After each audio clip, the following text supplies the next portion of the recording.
ভালো কিছু খেতে মন চাইলে অল্প সময়ের মধ্যে আপনারা কি করে বাড়িতে সেটা বানিয়ে নিতে পারেন, আজকের ভিডিওটা সম্পূর্ণ আপনার জন্য। কি করে আমি পারফেক্ট ফিরনি বাড়িতে বানালাম একদম অল্প সময়ের মধ্যে, দেখে নিন সম্পূর্ণ ভিডিওটি। আশা করছি ভালো লাগবে।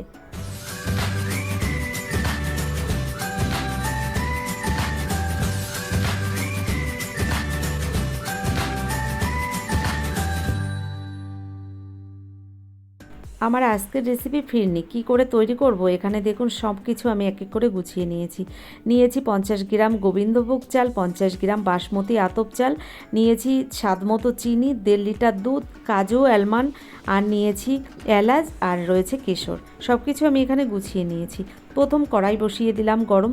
এই কড়াইয়ের মধ্যে এলাচটাকে প্রথমে একটু নেড়েচেড়ে আমি নামিয়ে নেব, জাস্ট হালকা করে একটু ভেজে নামিয়ে নেব। নমস্কার বন্ধুরা, আশা করছি হয়তো সকলেই ভালো আছেন। বেশ অনেক দিন পরে চলে এলাম আপনাদের সামনে। টিয়ার রান্নাঘর থেকে আমি তন্দ্রা আজ নিয়ে এলাম ফিরনির একটা রেসিপি। সম্পূর্ণ ভিডিওটি দেখার অনুরোধ রইল। যদি ভিডিওটি দেখতে দেখতে ভালো লাগে একটা লাইক করে দেবেন, পারলে চ্যানেলটিকে সাবস্ক্রাইব করে দেবেন। দেখুন কড়াইটাকে গরম করে নেওয়ার পরে আমি প্রথম চালটাকে হালকা করে একটু ভেজে নেব। গ্যাসের ফ্লেমটাকে একদম লো ফ্লেমে রেখে আমি এই চালগুলোকে হালকা আছে কিছুক্ষণ টাইম ধরে এভাবে ভেজে নিচ্ছি। গ্যাসের ফ্লেম বাড়িয়ে দিয়ে চালটাকে একদমই ভাজা যাবে না, হালকা আছে জাস্ট এভাবে একটু কিছুক্ষণ নেড়ে চেড়ে আমি চালগুলোকে নামিয়ে নিয়েছি। চালটা ভাজা হয়ে গেছে। এবার আমি কড়াইতে দিয়ে দিচ্ছি দুধ। তো দুধটা দেওয়ার আগে অল্প পরিমাণে একটু জল দিয়ে দিলাম, যেহেতু কড়াইটা গরম রয়েছে তার মধ্যে আমি দুধটা এক এক করে দিয়ে দিচ্ছি। আমি ফিরনিটা একদম অন্যরকমভাবে তৈরি করছি, তাই আপনারা দেখে একটু চমকে উঠতে পারেন।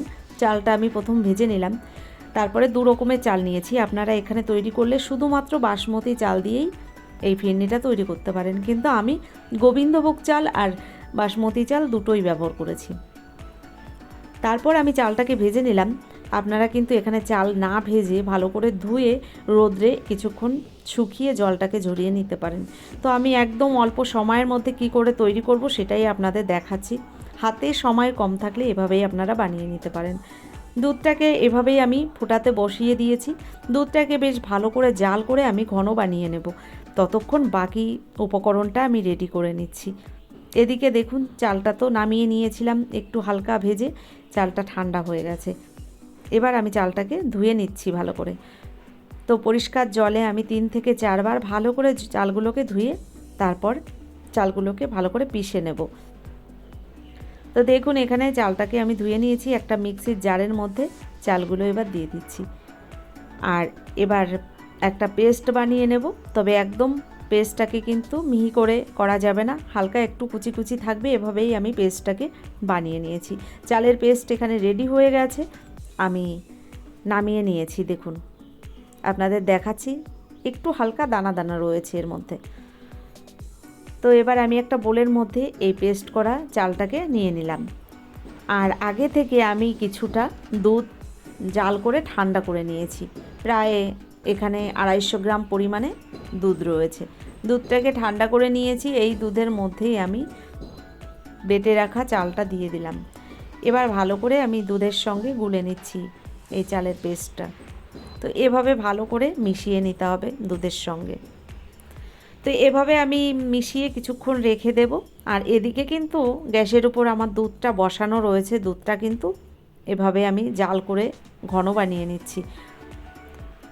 তো দেখুন এদিকে চালের পেস্টটা আমি ভালো করে দুধের সঙ্গে গুলে নিয়েছি, আর এদিকে দেখুন দুধটা কতটা ঘন হয়ে গেছে আপনারা দেখে বুঝতে পাচ্ছেন। দুধটা যত বেশি ঘন হবে ফিরনিটা খেতে তত বেশি টেস্ট হবে। আপনারা দেখে বুঝতে পাচ্ছেন দুধটা কিন্তু অনেকটাই ঘন হয়ে গেছে। প্রায় অর্ধেক পরিমাণে দুধ ঘন বানিয়ে নিয়েছি। আরও কিছুক্ষণ আমি দুধটাকে ফুটিয়ে নেব। এবার আমি বাকি উপকরণগুলো এই দুধের মধ্যে এক এক করে মিশিয়ে নেব। তো আপনারা একটু কালারটা চেঞ্জ হচ্ছে এটা বুঝতে পারছেন, কারণ আমি যখন রান্নাটা করেছিলাম লোডশেডিং ছিল, যে কারণে আমি এদিকে জানলা দিয়ে সূর্যি মামার রশ্মিটা পুরো একদম দুধের উপর পড়ছে, কালারটা ঠিকঠাক বোঝা যাচ্ছে না। যাই হোক এভাবেই আমি কেশরটা দিয়ে দিলাম দুধের মধ্যে। দুধের মধ্যে কেশরটা দেওয়ার পরে আমি আরও কিছুক্ষণ টাইম ধরে দুধটাকে ফুটিয়ে নিচ্ছি। এবার দিয়ে দেবো এর মধ্যে অল্প পরিমাণে সন্দক লবণ। তো এই লবণটা একদম স্বাদ বুঝেই দেবেন। আমি এখানে পরিমাণটা আর বললাম না। আমি 1 চিমটি পরিমাণে এখানে সন্দক লবণ ব্যবহার করেছি। লবণটা দেওয়ার পরে ভালো করে মিশিয়ে নিলাম। যে কোনো মিষ্টি খাবারের মধ্যে লবণটা না দিলে ঠিকঠাক স্বাদটা যেন আসে না। তো বন্ধুরা, আমি এখানে সন্দক লবণ ব্যবহার করেছি, আপনারা কিন্তু সাদা লবণটাও ব্যবহার করতে পারেন।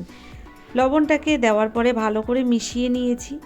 এবার আমি দিয়ে দেবো এর মধ্যে যে এলাচটাকে আগে থেকে ভেজে আমি গুঁড়ো করে নিয়েছিলাম, এলাচের গুঁড়োটা আমি দিয়ে দেবো এই দুধের মধ্যে।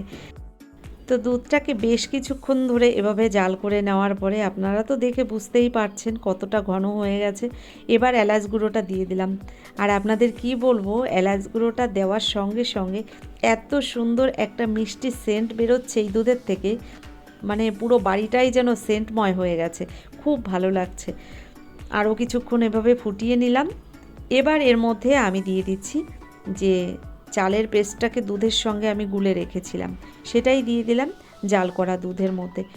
আপনাদের একটা কথা বলি, আপনারা কিন্তু এখানে চালটাকে শিলপাটায় বেটেও নিতে পারেন, মানে গুঁড়ো বানিয়ে নিতে পারেন।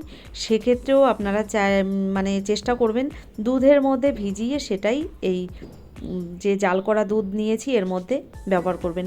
কারণ গুঁড়ো করা চালটা যদি আপনি দুধের মধ্যে দেন সেক্ষেত্রে কিন্তু অনেক সময় দলা পাকিয়ে যেতে পারে, সেটা খেয়াল রাখবেন। তো দুধের সঙ্গে আগে থেকে মিশিয়ে নিলে কোনো রকম কিন্তু আর দলা পাকিয়ে যাবে না এই দুধের মধ্যে। যাই হোক, আমি এভাবে সুন্দর করে মিশিয়ে নেওয়ার পরে এবার দিয়ে দিচ্ছি চিনি। আর আমি এখানে চিনির পরিমাণটা একটু কমই রেখেছি। আপনারা যদি মিষ্টি খেতে বেশি পছন্দ করেন সেক্ষেত্রে চিনির পরিমাণটা একটু বাড়িয়ে দেবেন, কারণ আমার কাছে একটু চিনি কম হলে এসব খাবারগুলো খেতে বেশি ভালো লাগে। দেখুন চিনিটাকে সুন্দর করে আমি মিশিয়ে নিচ্ছি। তো ভালো করে এভাবে মিশিয়ে নেওয়ার পরে আরও কিছুক্ষণ আমি ফুটিয়ে নিয়েছি। রান্নাটা প্রায় আমার হয়ে গেছে। তো বন্ধুরা, এই সময় গ্যাসের ফ্লেমটাকে আপনারা একটু বুঝেই রাখবেন, কারণ এই সময় কিন্তু কড়াইয়ের নিচে দিয়ে আটকে যেতে পারে। চেষ্টা করবেন গ্যাসের ফ্লেমটাকে লো টু মিডিয়াম ফ্লেমে রেখে অনবরত এই ফিরনিটাকে নাড়াতে হবে একটা হাতা বা খুন্তি দিয়ে, কারণ কড়াইতে ধরে যেতে পারে এই সময়। তো এভাবে আর কিছুক্ষণ রান্না করে নেওয়ার পরে আমার এখানে কিন্তু ফিরনিটা প্রায় রেডি হয়ে গেছে। গ্যাসটাকে এবার আমি বন্ধ করে দিচ্ছি আর আপনাদের দেখাচ্ছি কতটা সুন্দর হয়েছে দেখুন। তবে আমি যে কেশরের কালারটা ব্যবহার করেছিলাম, কালারটা কিন্তু খুব একটা এখানে বোঝা যাচ্ছে না, কারণ আমি বললাম যে আগে থেকেই লাইটের একটা সমস্যা ছিল আমি যখন রান্নাটা করেছিলাম, যে কারণে ভালো বোঝা যাচ্ছে না। তো এখানে আমার রান্নাটা হয়ে যাওয়ার পরে আমি এটা পরিবেশন করছি। কত সহজে দেখুন বাড়িতে এভাবে কিন্তু ফিরনি আপনারা বানিয়ে নিতে পারেন যে কোনো সময়। খুবই টেস্ট হয়েছিল খাবারটি, আপনাদের সঙ্গে তাই শেয়ার করলাম। যদি আপনাদের ভিডিওটি ভালো লেগে থাকে, এখনও একটা লাইক দিতে ভুলে গেছেন, অবশ্যই একটা লাইক দিয়ে যারা এখনও আমার চ্যানেলটিকে সাবস্ক্রাইব করেননি অবশ্যই আমার চ্যানেলটিকে সাবস্ক্রাইব করে আমার ভিডিওর পাশে থাকা বেল আইকনটি ক্লিক করে নোটিফিকেশানটা অল করে দিতে পারেন। দেখুন এখানে ফিরনিটাকে আমি নামিয়ে নিয়েছি আর কিছুটা ড্রাই ফ্রুট নিয়েছিলাম, এগুলোকে আমি গুঁড়ো করে নিয়েছি। তো এখানে আপনারা বিভিন্ন ধরনের ড্রাই ফ্রুটও ব্যবহার করতে পারেন। আমি এখানে আলমন্ড আর কাজু নিয়েছিলাম, সেগুলোকে একটু গুঁড়ো করে কুচিয়ে নিয়েছি আর ওপর দিয়ে এভাবেই ছড়িয়ে দিচ্ছি। তৈরি হয়ে গেল আমার অল্প সময়ের মধ্যে দুর্দান্ত স্বাদের ফিরনি। এবার আমি এটাকে 1 থেকে 2 ঘন্টা ফ্রিজে রেখে দেবো, তারপর বের করে পরিবেশন করব আবার। তো এখানে আমি ফিরনিটাকে ফ্রিজের মধ্যে এবার রেখে দিচ্ছি, কিছুক্ষণ বাদে আপনাদের বের করে দেখাবো। তো এখানে দেখুন আমি 1 ঘন্টা মতো পরে আবার চলে এলাম আপনাদের দেখাতে। তবে আরও একটু সময় বেশি রাখলে ফিরনিটা খেতে আরও টেস্ট হবে। একদম পুরো আইসক্রিমের মতো জমে গেছে, তো খেতে দারুণ টেস্ট হয়েছিল। তো আপনাদের একটু দেখাচ্ছি চামচ কেটে কেমন লাগলো। অবশ্যই আপনারা একবার বাড়িতে এভাবে বানিয়ে দেখুন, তাহলে বুঝতে পারবেন। ধন্যবাদ এতক্ষণ ধরে ভিডিওটি দেখার জন্য।